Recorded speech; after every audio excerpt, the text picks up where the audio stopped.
You mentioned the children and the children that are produced from this marriage. They have three names. Can you give us a rundown real quick of the three names and what if it's a sign act, what's the sign saying? Yeah, so very interesting. So there are three children that are born to, I would argue, born to Hosea and Gomer. There's a little debate on whether the second two children are born to Hosea or whether they're the result of adulterous affairs. I think that they are all born to Hosea, but there are these three children that are born and signify judgment in kind of different ways. So the first is a child named Jezreel. Jezreel means God scatters. And it's associated in the explanation. So Hosea 1:4, call his name Jezreel, for in a little while. Most translations say, I will punish the house of Jehu for the blood of Jezreel. I don't think that that's the best rendering because, so this is referencing Jehu, who was kind of a firebrand of a guy who in 2 Kings 9 and 10, God raises up to execute judgment on the house of Ahab. Ahab, Jezebel, bad guys. They bring in a lot of Baal worship and all this stuff. And Jehu, he comes to town and he kills everybody. He kills everybody. He gathers the prophets to Baal, Baal into the temple. He says, make sure no one's missing. I want to offer sacrifice to Baal. And once they're all in the temple, he has them all wiped out. He kills Ahab. He kills Jezebel. He kills all their kids. It is like a very bloody thing. And so people think that this is a judgment on the house of Jehu because Jehu went too far with his coup. But if you look back at 2 Kings, after Jehu had done all that, after all of the violence and all of that stuff is done, in 2 Kings 10:30, God says that Jehu had carried out his will and had done what was right in his eyes according to all that was in his heart. So Jehu is never condemned for the judgment that he executes on the house of Ahab. He's later condemned because he doesn't give up the golden calf stuff. He continues the calf cult. And so I think what he's saying here in Hosea, I think the language is, I will visit the blood of Jezreel upon the house of Jehu. So the language of visit. So I think Hosea is saying, you remember the judgment that God raised up Jehu to execute? That's going to come back on the house of Israel, on the dynasty of Jehu, because they didn't get the lesson of his own actions. God raised up Jehu to execute judgment on faithlessness, idolatry, all these things, and they're still doing it. So he's going to bring that judgment back on them again. So he's going to terminate basically the dynasty of Jehu and the northern kingdom by extension. And so that's Jezreel. Interestingly, later in chapter 2, there's the mention of Jezreel again. The name Jezreel, I said, can mean God scatters, but it can also mean God sows. Like you sow seed. And that's what gets picked up in chapter 2, where God sows and plants his people in the land as a blessing. So what once was language of judgment is reversed and becomes a blessing for the people. So that's the first one. The second kid is named No Mercy. That's just, imagine you're out on the playground and your teacher says, no mercy, time to come in. You know, it's just like that kid trains at Cobra Kai dojo for sure. That's right. That's right. No mercy. So it's pretty striking. This is a daughter named No Mercy. And God says he would no longer have mercy on the house of Israel. This is significant because how does God reveal himself in Exodus 34? Yahweh, Yahweh, a God merciful and gracious, slow to anger and abounding in steadfast love.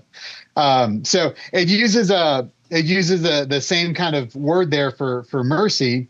And God is saying, I will not be merciful. It's like he's reversing his disposition towards a covenantally faithless people. It's like he's saying, if you don't want to be a covenantally faithful people, then I won't treat you like a covenantally faithful people. Mm-hmm. He's going to reverse his disposition. And so this is, I take to be a signal of the exile. When he withholds his mercy, they depart. They go into exile. And so that's how I understand what he says at the end. There's a little debate at the end of 1:6 of what that means, but I translate that, I will surely carry them away. In the sense of carry them away into exile.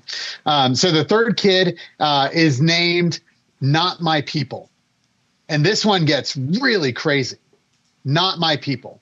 All right. Most English translations say, call his name not my people, for you are not my people, and I am not your God. Mm-hmm. But I think the language that's used, that Hosea uses, is a little more striking. The language of I am not your God is, your God is kind of interpretive. Because it's an odd kind of construction. But I think what the language is evoking, it uses this language of I am, I will not be, and I will not be to you. So it's literally, but I will not be to you. Where have we heard this language before of I am? Right? I mean, that's like, Exodus 3:14 stuff. Yeah. I am who I am. Yeah. So I think what he's saying is, because you're a covenantally faithless people, I'm reversing my disposition. I will not have mercy on you, and I will not be I am to you. So I am pledged himself to be with his people. The God who created all things is self-existent, has life in himself. I go really theological with that I am language. But he also pledges to be present with his people in Exodus 3. And here he's saying, I will not be I am to you any longer because you're covenantally faithless. And that is a very significant judgment. And so with the names of these three children, the northern kingdom will go into exile. And it is almost as if God is reversing his covenantal disposition towards these people. But praise the Lord, that's not the end of the story. Right after that, that's that verse division that we're talking about. In 1:10, he talks about how the number of the children of Israel will be like the sand on the sea. That's thinking like Abraham stuff. Right. It can't be measured. It can't be numbered. And it will be said in the place where it's said to them, you are not my people, it will be said to them, children of the living God. And the children of Judah and the children of Israel will be gathered together, and they will appoint for themselves one head, and they will go up for the land, for great will be the day of Jezreel. I think that's new Exodus language. They will go up from the land. Which land? Well, this all presumed exile. Yeah. This is from the land of their exile, which is envisioned in Hosea as kind of a new Egyptian slavery. And so he's saying in the future, Israel and Judah will be rejoined into this one people of God, and there will be a new Exodus under a messianic king that in chapter 3 is identified as a divine/Davidic David.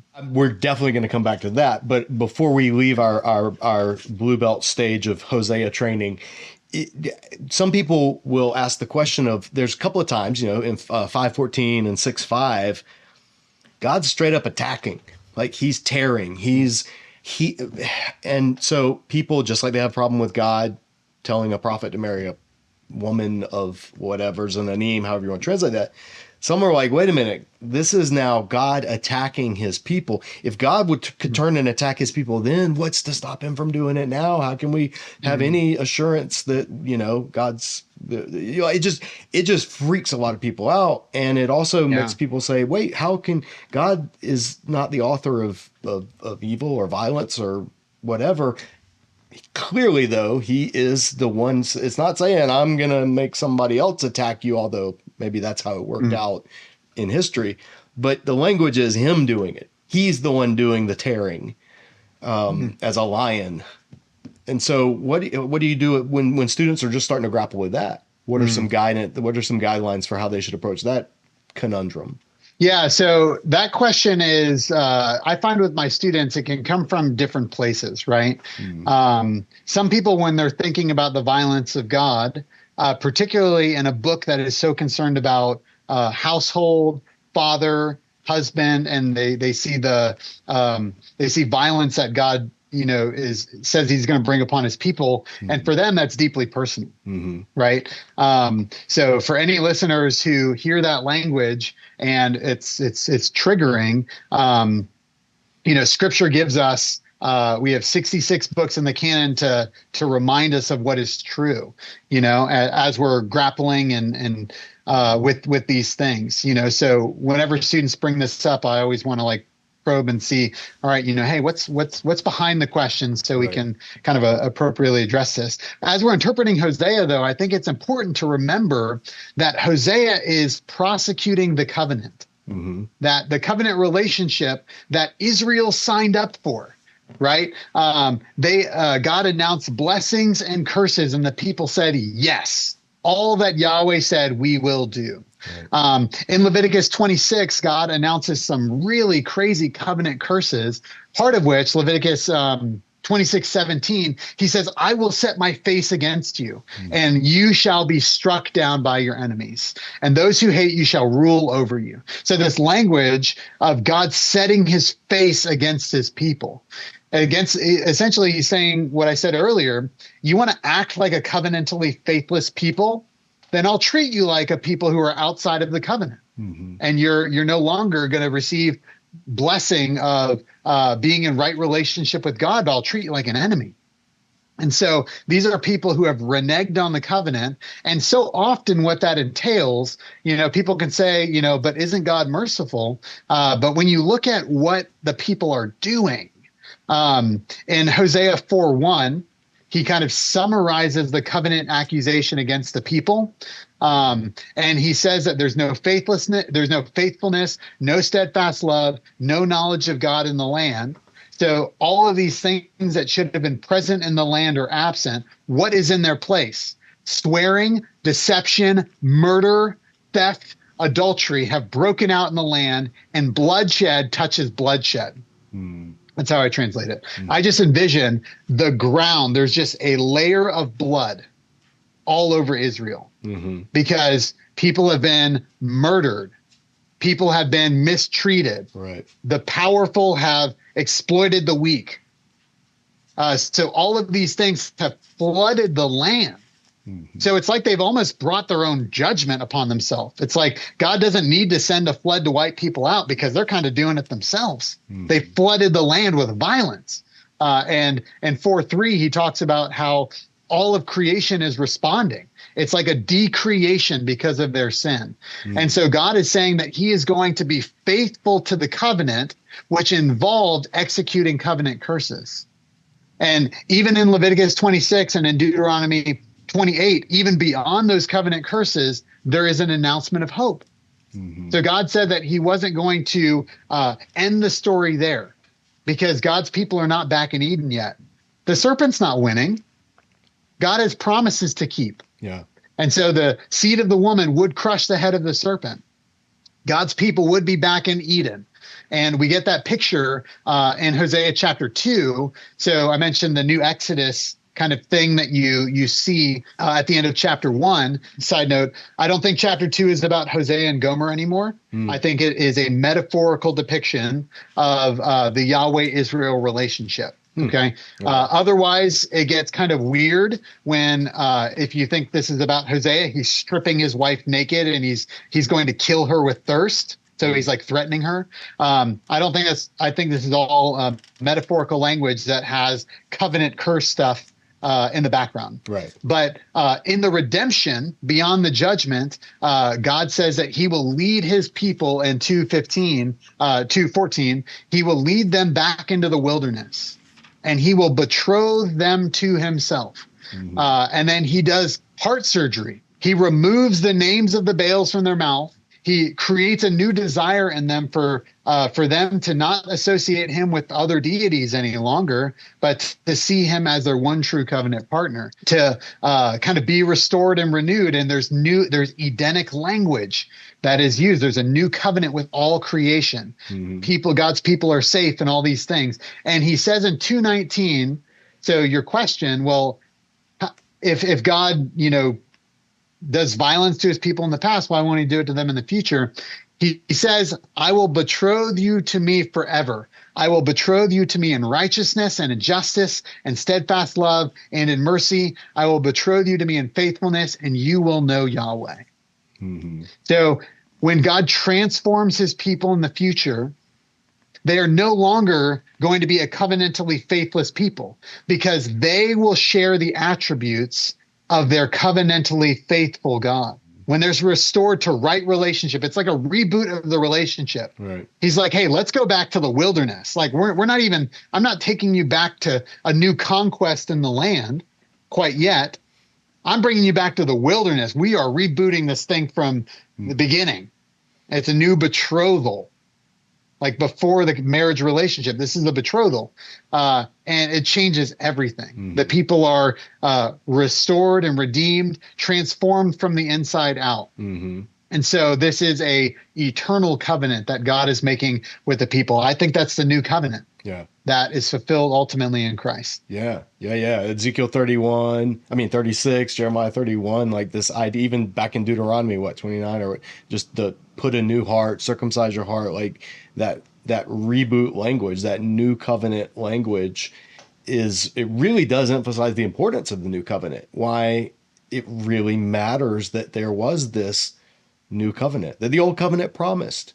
And it wasn't just a renewed old covenant. It was something that was, I'm about to review a Bible, by the way. Somebody sent me a cult that one of the sacred names cults has their own Bible, and they literally translate the New Testament as the renewed covenant, like it says it on there. And interesting. This thing's a mess. But anyway, it's because it's a Hebrew roots movement, like a sacred, we got to still keep Torah, still keeping the law, but somehow shoehorn the New Testament in there, and it just doesn't work, because the covenant was broken and irreparably broken. And God was not taken by surprise when that happens. Let me ask you then, moving into brown belt questions then, when you start to wrestle more theologically and at a more biblical theological level, the idea of the third day, and that comes into play in Hosea, and it's elsewhere in Scripture, but it's kind of, at least it's a very memorable part of Hosea. What is the theological significance? What's the significance in Hosea of the third day?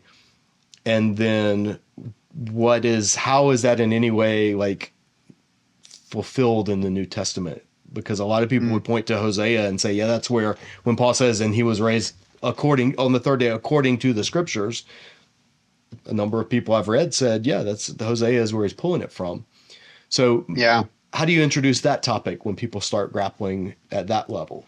Yeah, so that text occurs in this kind of section of Scripture. Hosea 6:1-3 is kind of viewed as a unit very often, and it's interesting. So it's this confession: "Come, let us return to Yahweh, for He has torn us; He will heal us. He struck us down; He will bind us up. He will revive us after 2 days. On the third day, He will raise us up, and we will live before Him. Let us strive to know Yahweh. His appearance is as certain as the dawn. He will come to us like the rains, like the spring rains that water the land." So that third day language, that second day, third day language, is often what people think of. In 1 Corinthians 15:3, when Paul says that he was raised on the third day according to the Scriptures. There's a long answer I could give. I think Hosea 6:1-3, though, is not a genuine confession of the people.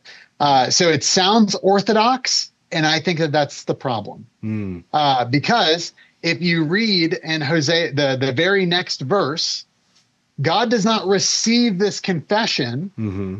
He doesn't praise them for repenting, but he says, what will I do with you, Ephraim?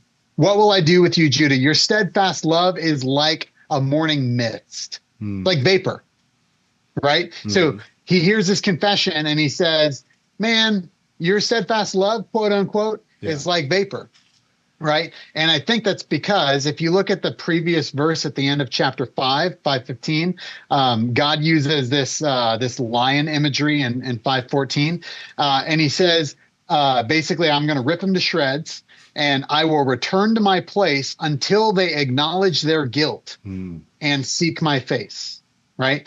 But when you read 6:1-3, there's no acknowledgement of guilt. There's no recognition of sin. Right. Where's the sin? No, they're just assuming that if they do their part, God will do his. There's kind of a mechanical relationship that seems to be in play here. So they are presuming that God works on their timetable. That God works. All we have to do is just, return, whatever that means, and seek Yahweh, whoever Yahweh is. Again, remember, they have false Yahwehs that are kind of present. They seek this false Yahweh. Even back in chapter 5, it's like 5:6 or something like that. With their flocks and their herds, they will go to seek Yahweh, but they will not find him because he has withdrawn from them. So seeking Yahweh is not always a good thing. Returning to Yahweh is not always a good thing in Hosea. Sometimes it is symptomatic of their problem, their idolatry. And so I think that's what's going on with 6:1-3. But I do think this third day language is tapping into, it's showing an expectation for what God generally does on the third day.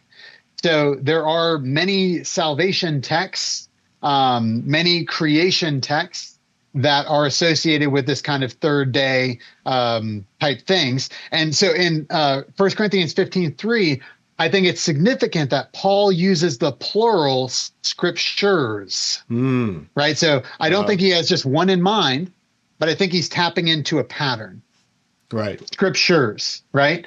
And so when we get to Hosea in the 8th century, I think they know, hey, third day stuff is supposed to happen, right? So one example, in Genesis 22, that's the binding of Isaac. Right. It takes place on the third day. Right, in Genesis 22.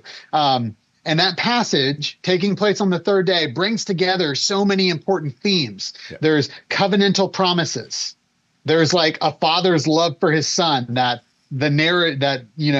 Genesis just beats that drum. Your son, your only son, right. Your beloved son, all these things. There's resurrection hope.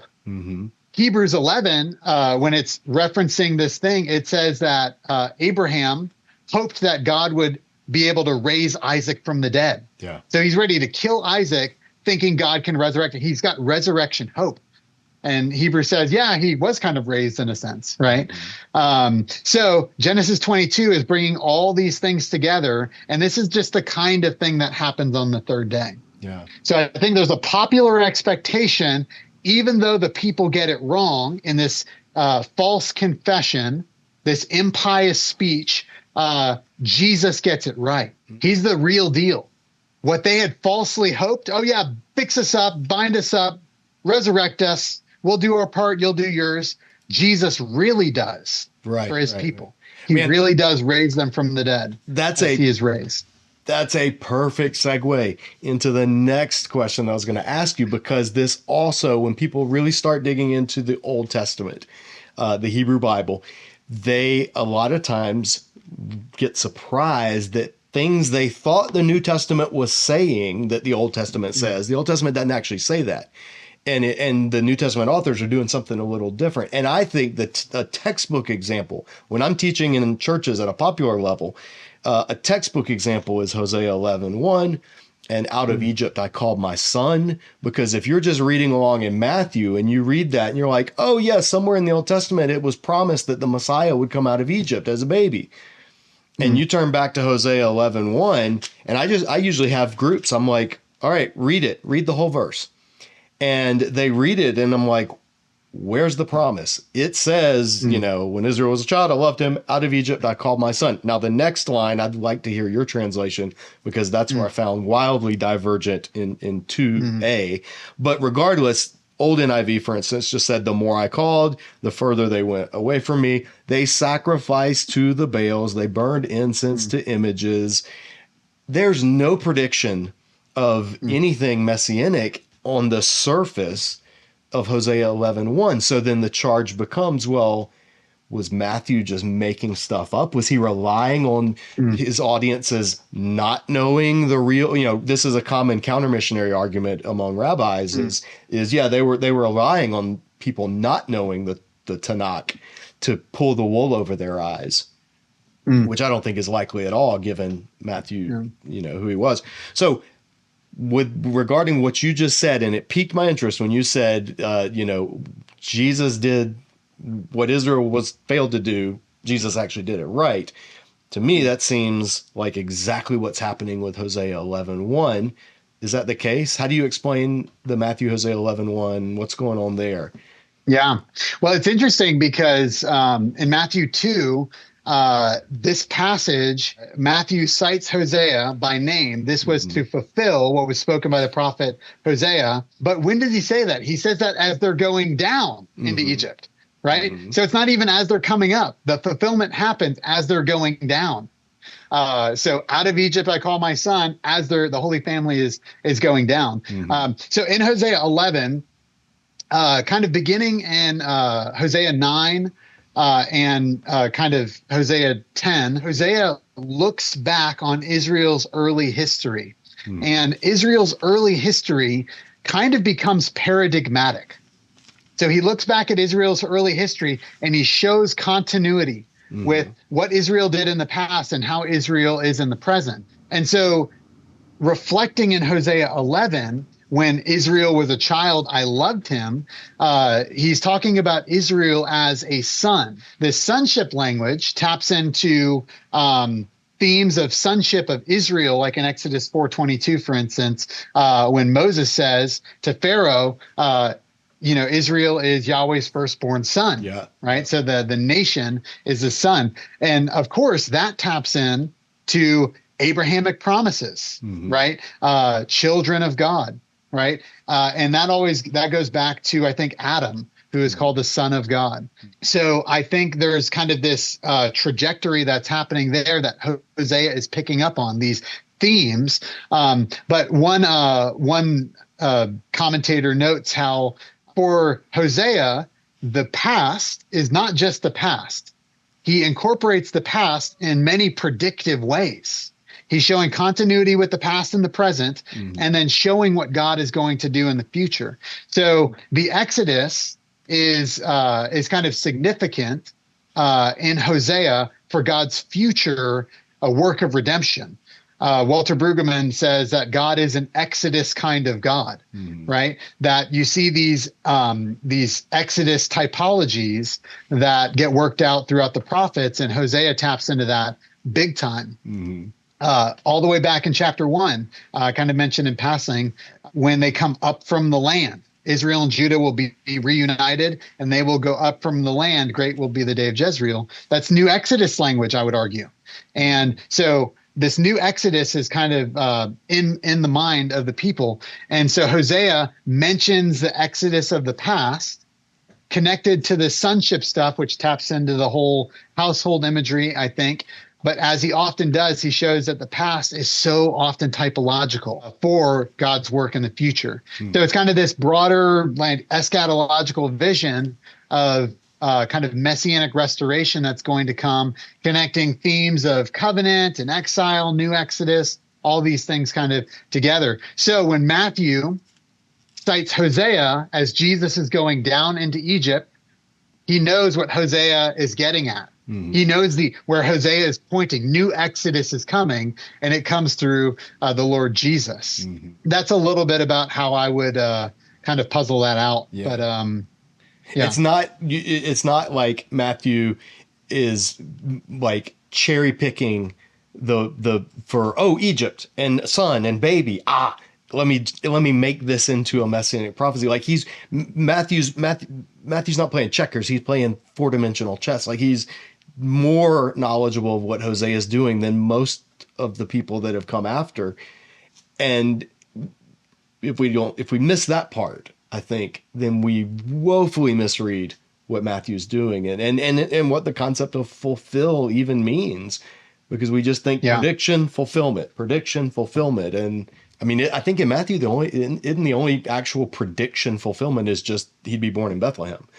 All the other things that Matthew looks at are definitely not like prediction fulfillments. They are filling fully, if you will, redoing Israel, but history, but getting it right. Like you said, getting it right where Israel got it wrong, and being Israel, being the new Israel, and reconstituting it in himself. Let's get to, black belt level study, like when really people have dug into the text and they have a basic understanding of Hosea, they have basic understandings of, what all's happening and how the two testaments are fitting together, but there's still some things that may be a little hazy. And I think there will always be things that are hazy. Any good scholar would say that. In light of how many times Paul in particular, other New Testament authors do it, but Paul in particular draws from Hosea in a number of ways that are unexpected, or at least initially, like his riff in Corinthians, death, where is your sting? That doesn't seem to be self-evident what he's doing with Hosea. And then also a huge part of, I mentioned earlier, Jason Staples, when we had him on his work, Paul and the Resurrection of Israel, Hosea plays a massive part in his thesis, which is Paul using that and not my people become children of the living God. And Romans is steeped with Hosea language and imagery. So I want to ask this in a way that lets you go in whichever direction you want. When Paul thought about Hosea and its contribution to the gospel, what do you think he had in mind, or how do you think he approached Hosea, given how he alludes to it, maybe even riffs on it? Yeah, I mean, you mentioned Hosea 9, and Hosea 9, 25 and 26. He cites Hosea 2:23 and Hosea 1:10 kind of out of order. And these are namings. These are kind of reversal of the names that were given to the children. In addition to kind of his restorational work. So I think there's a long answer I could give, but I think when Paul is appropriating Hosea, I think he's getting Hosea right, because I think Hosea is about the recategorization of the people of God, right? So in Hosea 1, you have this estranged household. Right? This household that already is kind of a mixed bunch. Yeah. Right? So you have adopted children, you have biological children. It's a blended family already. You have children who are basically kind of delegitimized in a sense. They're kind of disinherited. They are not my people. They will not be shown mercy, all these things, and God is reversing his covenantal disposition. But then it is reversed. I mean, it's so striking, the transition from 1:2 to 9 to 1:10, where there's no transition. There's no transition, but there's just a recollection of the Abrahamic patriarchal promise. And so it's almost like Israel, who was kind of this like mixed bunch, is categorized not my people, but they're recategorized in kind of a different way. Israel and Judah are brought, the northern and southern kingdoms are brought together, and there's new Exodus language that's associated. In the Exodus, they came up as a mixed multitude. Right. So, Moses has a Cushite wife, there's all these things. It's a mixed multitude. And so I think all of that primes us to think of the people of God in the future as kind of this recategorized people.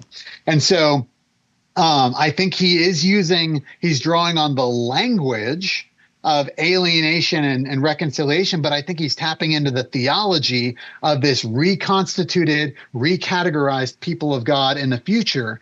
So when he says Gentiles are a part of that, it's like, oh yeah, that's totally Hosea. That totally fits with what Hosea is saying. So I think Hosea is envisioning a new Exodus. There's a lot of stuff with the nations that are kind of involved, but I think in this new Exodus, I don't think Hosea would be surprised to see this new Exodus involving a mixed multitude as well. So I think Paul is tapping into Hosea to say the inclusion of the Gentiles isn't random, but it's actually something that taps into the broader biblical theology. Well, let me ask you this. What do you think about the idea that, and I'm recalling from memory, but I believe like what Staples has said is basically when the northern tribes were exiled, they, for all intents and purposes, became Gentiles.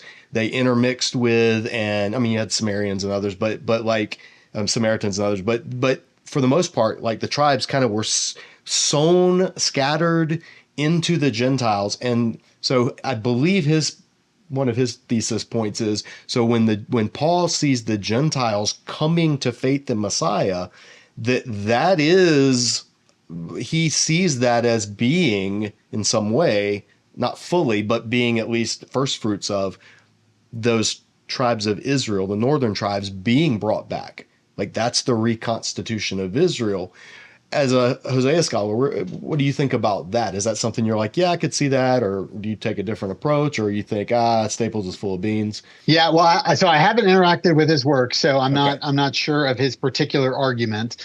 But I think does that sound off base? Does that sound inherently implausible? The idea of the Gentiles coming in is like Israel, the northern kingdom, basically becoming Gentiles, but like being dispersed, and not unlike Judah, not being able to be neatly brought back from exile. Well, I think the same thing is envisioned of Judah as well. So the northern kingdom, there's a presumption here. So the naming of these children, although it is presuming the exile, it's almost like because of their sin, they've like opted out of, the identity of being the covenant people already. Right. So even before they're exiled, they've almost lost their identity. And so, for instance, in Hosea 3, people make a big deal that the woman so there's another sign act, go marry a woman loved by another who's not named, right? So people make a big deal about that. And I follow Dwayne Garrett, who says, well, through all of her adultery, she's kind of lost her identity. Right. So the reason she's not named is because she's lost her identity. She's just kind of, given herself so much to adultery that she doesn't even have the, like we would in today's day and age, like not even claiming the last name of her husband. It's almost like she's lost her identity there. So I think there could be something to that even before the exile. And that's Israel and Judah together. I think their identities are both kind of stripped away because of their sin. Amos does this with his oracles against the nations, where he goes through all those nations. It's great, for 3 sins of Gaza and for 4, I will, all this stuff. And then he turns it, he mentions Israel, and then he turns it on, mentions Judah, and then he turns it on Israel. And it's kind of like a totally mic drop moment where he says, you are just like the nations. Your identity is just like the nations. You're just like all these Gentile nations that are abusing one another, mistreating one another. Judah's violating Yahweh's law. All these nations, Jew and Gentile alike, have lost, are kind of pagan peoples, and you are just like that because you're forfeiting your covenantal identity. And so I think because of their sin, they're opting out of the covenant. And that's why God says, well, you're wanting to reverse your covenantal disposition towards me. I will reverse my covenantal disposition towards you. So that's why that salvation is so significant in recategorizing who they are. Right. And so he's bringing them together as a reconstituted people. And that comes through kind of the Messianic king. That I feel like that would I would be interested if you ever do get a chance to interact, because it seems to very much dovetail with the argument I've understood him to be making, the reconstituting of all the not just I'll make a new covenant with the house of Israel and the house of Judah, not just with the house of Judah, not just with the Jews. Jews were a subset of larger Israel, and God's not just reconstituting the southern kingdom. He's bringing it all back and making it something new, not a renewed covenant, but a new covenant. And that taps into the Abrahamic promise. I mean, in true Israel, all the nations of the earth will be blessed. Absolutely. Right. So from the very beginning, and that's tapping into what I would say the creation mandate, right? Be fruitful, multiply, fill the earth and subdue it. All these things. It's global. Yeah. God was never concerned about just, one little patch of land or something like that. Abraham was promised, Paul says, the world. Yeah. And Paul specifically, he uses cosmos, like he universalizes the land promise for sure. I could see that, but what's Paul doing with the death, where is your victory? Death, where's your sting? Like that one I even struggle with understanding what Paul is, how's he using Hosea there? Because I don't know help me out with that. Yeah, so that's a difficult passage. So Hosea 13. This is black belt level. So just so you know. Black belt level. Yeah. So Hosea 13, this is where Paul is kind of tapping into these kind of resurrection themes. In Hosea 13, it kind of contains a mix of first person and third person speech. There's more judgment and all these things, idolatry. So it's kind of amassing the nature of their idolatry, and he uses some pretty descriptive language. There's a lot of difficult translational things. So as you compare various English translations, it becomes quite difficult. But I think what he's saying is, so in 13:11, for instance, I think he's announcing a king that he will bring, namely the king of Assyria. So this is talking about exile. He's talking about the amassing of their sin that will result in exile. And in 13:14, there's different ways that people have taken it. When you're looking at Hebrew doesn't have things like question marks. And so you have to look at the syntax, and there are sometimes markers that, kind of describe questions and other kinds of things. But so some people take this as a rhetorical question where God is saying, shall I ransom them? Kind of like a rhetorical type question that could be answered positively or negatively. So it could be a rhetorical question, and then there's kind of an explanatory conclusion, and people take that kind of in different directions. There are some who take it as a direct statement. So this is announcing a positive salvation. I will ransom them from the hand of Sheol. I will redeem them from death. So this is talking about maybe just a direct prediction of resurrection. So when Paul is drawing this in, his argument for the resurrection, that would fit nicely. I think I follow another interpretation that reads this as a hypothetical statement. A hypothetical statement. He does this similarly. He uses the language of redemption in Hosea 7:13. He pronounces a woe oracle, and he says, woe to them, they've wandered from me, destruction because they've strayed from me. I would redeem them, but they speak lies against me. So the fact that the people are speaking lies against Yahweh kind of prohibits his redemption of them. And so that's how I kind of understand what Hosea is doing here. So Yahweh says, my translation, I would ransom them from the hand of Sheol. I would redeem them from death. So I would do this, but as he's belabored to show, they're covenantally faithless. And then he calls on death and Sheol as basically agent. He calls on the forces of death to basically come and do their worst to his people. Hmm. He says, "Where are your plagues, O death? Where is your destruction, O Sheol?" Basically, he's going to unleash death and destruction on his people. And this is going to come through the exile. The exile is viewed by Hosea as the death of the nation. Mm-hmm. So through the exile, they will experience death. And then the final line, he says, "Compassion is hidden from my eyes." Mm-hmm. So I would redeem them, but their sinful conduct is making it where they are not receiving the mercy of Yahweh. They're not postured to receive the mercy of Yahweh. They are stiff-arming Yahweh's kindness, Yahweh's covenantal faithfulness. What you're suggesting makes sense of something that's weird about that verse, because in the old NIV, it has the last line of 14 that they translate as "I will have no compassion."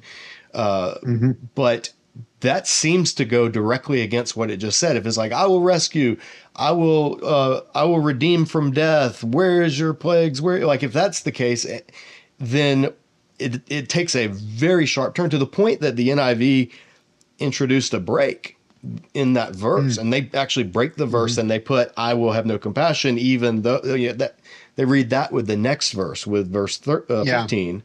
So what you're suggesting contextually in Hosea makes a lot more sense. But then how does that make Paul's point about anything having to do with resurrection? Yeah, so I think what Paul is doing is he's appropriating. There's a little textual stuff that's kind of happening there, but I think he's basically taking what is a threat against his people, and he's showing that because Christ has been raised from the dead, the forces of death no longer threaten the people of God. That once God called death and Sheol to come and wreak havoc upon his people, because Jesus has conquered death, Paul can say, yeah, it's like a joke now. You know, those things that once, it's kind of like, if you had a bully in, elementary school who was bigger and stronger than you, now you're a black belt in jiu-jitsu, you bump into that guy in the supermarket, and that fool better not say anything. You're kind of like, "Hey, what was that thing that you said to me in elementary?" Right. Yeah, you called me that name. Hey, say it again. Wasn't that funny? So he's saying what was once threatening, what was once harmful for the people of God, because of the resurrection of Christ, has become something that is powerless. Jesus has conquered this through his resurrection. So in the past, death and Sheol were the forces of God's judgment against his people, because they were faithless. God couldn't redeem them, because they were covenantally faithless. But when all of this new covenant work comes to fruition, and he does this heart surgery in his people, they are no longer an unwise son. When they've been on the other side of judgment, when the new Exodus occurs and God transforms their heart, because of the resurrection of Jesus, everything is different. Death has no sting. It can no longer harm the people of God, because the Son of David has conquered. So would it be fair to say something like, I'm just jotting down a note here, in Hosea, what is a threat to unfaithful Israel is no longer a threat in the Messiah? Would that, something along those? This is why when I asked you that earlier, I said Paul, he sometimes quotes from, or and is pretty close, and then sometimes, and I think in this case he's more like riffing on. Like, I don't think he's, because he's not even quoting from, I believe he doesn't even quote verbatim the Septuagint, any Septuagint versions. He's changing something, and that's why I think this verse is so difficult, or Paul's use of Hosea of this verse is so difficult, because it's not a straight quotation. It's rhetorical. He's doing something working at a deeper rhetorical level. But what you're saying, dang, that's really good. I'm going to think a lot on it. Hurry up and get that commentary out. Yeah. That one's really tough. I mean, there's a lot of textual issues you kind of have to Yeah. sift through because Paul's kind of using some different language from Hosea, but then he's also sprinkling in like Isaiah 25 and Right. some other things that kind of complicate things a little bit. But I think Paul is reading Hosea and seeing, just like Matthew. Matthew is reading Hosea in light of the whole. It's not just a cheap, like, give me a soundbite. Yeah. Paul's not doing like, Twitter stuff, like give me a Right. soundbite that I can use. He knows the whole. Yes. He knows the past, present, and future that is within the world of Hosea. Yeah. And so he can look at something that seems so significant and see how it fleshes out in light of Christ. Yeah, and he's so steeped in. I think Michael Halcomb, Glossahouse, and we've talked about this before when I've done his podcast, that the biblical authors or the New Testament authors especially, are so steeped in the world of the Old Testament, the world of the Hebrew Bible, the phrases. It just it's like me dropping, if I were to combine a quote from Dumb and Dumber and Billy Madison, I know that most guys between the ages of 39 and 50 would probably get exactly what I'm trying to do. They would just get it because we share that. And so for the New Testament authors, the Hebrew Bible was their world, and they could interweave thoughts that the less familiar we are with the Hebrew Bible, the harder it is for us to catch the threads that they're putting out there, and to weave them back together. So why don't we end then with this? I think this would be a great way to end. What are some works for people that are like, let's say people have been super inspired watching this episode? One, they're going to start jiu-jitsu, so that's great. Yeah. And two, they're going to read Hosea and really dig into Hosea. They're not just going to public domain Matthew Henry, whatever they can. They're going to really, they want to get in onto Hosea. Okay, not knocking Matthew Henry. I know you're Baptist, and I don't want to besmirch the name of this, but public domain stuff, it's hit or miss. What are some things, some names, some works that you're like, listen, if you're going to be a black belt student of Hosea, you gotta know, you need to read, you need to interact with. It can be commentaries, it can be people who've done work in monographs, it can even be random journal articles. But like, is there just anything that you found especially helpful in your work in Hosea? Yeah. So for those that are more kind of nerdy, academically minded, and rich, there is a handbook. There's an Oxford handbook on Hosea that just came out. Okay. I think it came out last year. It's edited by Brad Kelly, Kelle. And that is a fantastic resource. It's different authors, different considerations. There are kind of evangelical contributors in there. Many are not, and they're exploring different kinds of questions and all that. So there are many critical kind of things in there. So anybody who's wanting to look in that, just the caveat I always give my students: read everything. Read it with an open Bible, right? Brad Kelly, he's foremost expert on Hosea. He wrote a couple of articles called they're in the Currents for Biblical Research, and he basically summarizes Hosea scholarship and in the 20th century, and does a really good job. I mean, there are two articles. He looks at Hosea 1-3 and then 4-14, and they're very helpful. And so those are kind of academic resources. For people that are just like, hey, help me do my devotions, Dwayne Garrett's commentary is very helpful, as I mentioned earlier. There's another one. This is a little more academic, but if you can kind of sift through, like, ignore the Hebrew stuff that you don't know. Jerry Huang, in the Zondervan exegetical commentary on the Old Testament, has a brilliant commentary that I found to be very helpful. Gary Smith has an older commentary in the NIV application commentary series That's really helpful. I'm a big fan of reading pre-modern interpreters because they kind of get us out of our stuff. Yeah. We kind of read everything through our current moment, and there's some pre-modern commentators that are really helpful on that. IVP has those commentaries. What are they? Ancient Christian Commentary on Scripture. Yeah. And there's one on the Minor Prophets. Yeah.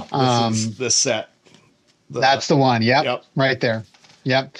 So that's good. Jerome, he's got a commentary. It's good. Cyril of Alexandria as well. If you do look at those, you'll see some of the translational stuff come up because Cyril, for instance, follows the Septuagint, and the Septuagint, kind of differs in wording in some kind of key places, and there's kind of some weird things there. So, but that can be helpful. You read that alongside, one of our modern commentaries, and But in all these things, the reason I love reading the pre-modern guys is because we want to read the Bible not as just, literary archaeology, right? We want to read the Bible to meet with the triune God. Yeah. Peter says that we have something more sure than hearing the voice of God on the Mount of Transfiguration. We have the prophetic word fully confirmed, right? And that's what we have in the pages of Scripture. And all of this is God breathed and is useful for teaching, correcting, and all the rest. Yeah. And so we want to hear the voice of our triune God, and it comes through loud and clear in a book like Hosea. Man, that's helpful. I'm going to put links in the video description below for viewers if you're wondering some of those. And I absolutely second Jerry Huang's work. Jerry was a guest here earlier this year. We talked about his work, especially in Asian contexts of the Old Testament. Yeah. And I love, eventually my goal is eventually whenever somebody lists or mentions someone and they're alive, I want to be like, oh yeah, we've had them on. So we're not there yet, but we're growing our catalog of Disciple Dojo guests. And we always, you're no longer a Disciple Dojo white belt. You are now not just a Jiu-Jitsu blue belt. You're actually, if you come back, you'll be a Disciple Dojo blue belt, which is exciting. So, I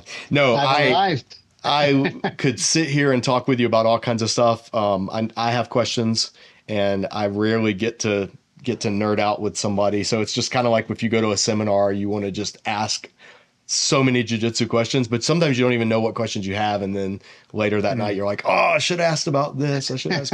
Usually when I'm editing these videos is when I'm like, oh, you should have asked this, or you should have clarified that. So is there anything before we wrap up, is there anything that we haven't covered? I think we've covered everything, but is there anything you can think of that we missed? We've done the BJJ and the Hosea stuff.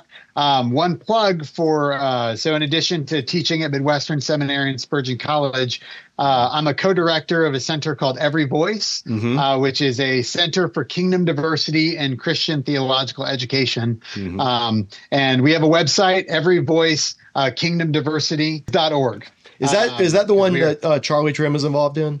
Yes. Okay. Yeah. So, Charlie Trim and Brittany Kim. Yes. I'm the third wheel. They let me hang out. And perfect. Yeah, we produce resources. We have a database, a searchable database by majority world and ethnic minority scholars that is searchable. So if you're wanting to look, if you're doing a study on Ruth and you're saying, man, I would love to get, kind of a perspective outside of our, maybe North American perspective or, whatever, you can do keyword searches there and find something that may be helpful to you.